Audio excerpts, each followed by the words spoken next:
When it comes to marijuana, the idea of legalizing its use, both recreationally and medically, has grown in the U.S. 2 weeks ago, 4 new states legalized recreational use of marijuana, bringing the total to 15 states. Medical marijuana use is allowed in 36 states. A Gallup poll released last week shows 68% of Americans favor legalizing it. That is double the rate from 2003. As the marijuana industry booms, Black and brown people who have been on the receiving end of legal troubles associated with it are being left out. That's the focus of a brand new documentary called Smoke, Marijuana, and Black America. Music and marijuana go together real well. They were born for each other. When I got to the NBA, guys around me played their off and they used cannabis. This is a $1 trillion business. Less than 1% of the licenses right now go to African Americans and Latinos. This is about legalizing it, but it's more than about that. It's about restorative justice. They need to free everybody that's locked up for marijuana today. Smoke, the blunt truth about marijuana and Black America. Wednesday, November 18th at 10 on BET. And I'm joined now by former NFL player and cannabis advocate, Ricky Williams. Hi, Ricky. Welcome. Great to have you with us. Yeah, thanks for having me. So, Ricky, this documentary really focuses on the impact, both good and bad, that marijuana has had on Black and brown communities in the U.S. What are your thoughts on that, and how has it impacted you personally? Yeah, well, interesting question. So, for me, this doc was really about telling our side of the story. And if you think of history as, mainly been his story, the white male story, excluding minorities and excluding females, this is an opportunity to really tell the African American, or at least a version of the African American story as it deals with cannabis. And like all stories, there's a past, there's a present, and there's a future. And so I think the most insidious impact that the way America has viewed cannabis has had on brown and Black communities is that it's been used as a tool to incarcerate us. And it's cops are even trained. If you pull a minority over, search the car for a doobie or some paraphernalia so that we can put them into the system, and that needs to change. And so the documentary does take a right, and the documentary takes a deep dive into just how unequal the justice system has been to Black and brown Americans, arrested for having small amounts of marijuana, who are then charged and given harsh sentences. Vice President-elect Kamala Harris is even in the documentary discussing this. Do you believe the Biden administration will push to have those people who've been convicted released and their records cleared?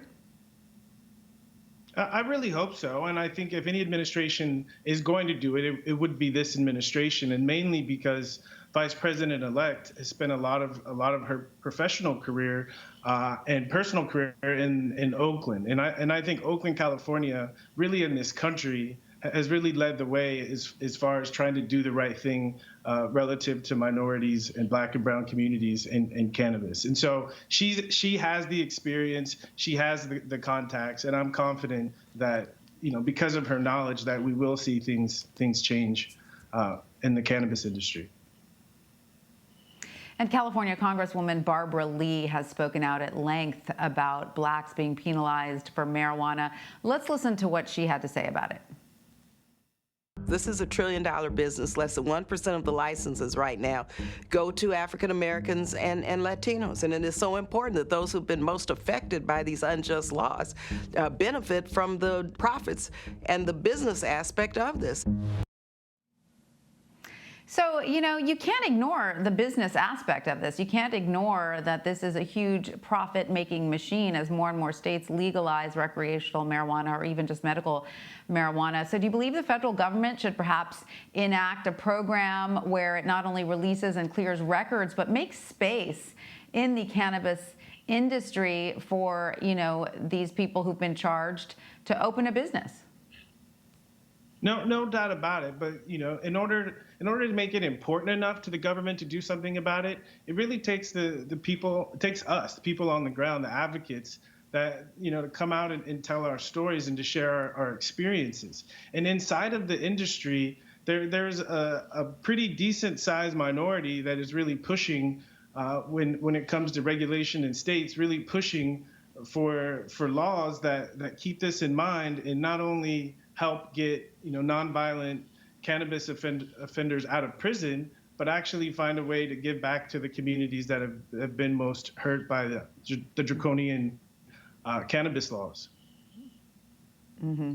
And so when it comes to professional sports, something you know a lot about, the MLB and NHL appear to be far more progressive when it comes to marijuana use. What do you think is the reason behind that, certain organizations being more open-minded about it than others? I think a lot of it does have to do with race, and NHL and MLB are predominantly, or have less African Americans, or a smaller percentage than the NFL. And so part of it is cultural. But I think, just to stand up and to say something positive about the NFL is they've become more progressive. This past offseason, they said that no players will ever be suspended for using cannabis, which is a huge step in the right direction. And like I said before, I think as more people share their honest, lived stories and experiences with cannabis, then the stigma and the lies and the misinformation can be wiped away and people can get a clear sense. And hopefully, eventually, as it becomes regulated more, we can bring more science into it and more research into really understanding how cannabis can help people. So you mentioned the ways the NFL has changed and become a little bit more open-minded, changing its policy for marijuana offenders, focusing more on drug treatment programs instead of suspension. Number one, I wonder if you think that's enough of a change. And number two, if that policy was in place when you were playing, do you think you would have stayed in the league? Oh, no doubt about it, I would have stayed in the league. And I was able to still play 11 seasons and rush for over 10,000 yards, but I missed two seasons in my heyday. And I think had NFL been more open to cannabis, I definitely would have played longer. But more importantly, anyone that watched football this past weekend or that watches football, they see that it's a brutal game, and we take a pounding. And is the NFL doing enough? I think it's a great start, but they're not doing enough. I think the NFL should be ahead of this, is because early research is showing that cannabis can help football players deal with recovery, deal with long-term brain trauma. So I think the NFL should be funding research to do everything they can to get the best treatment and medicine available for the football players.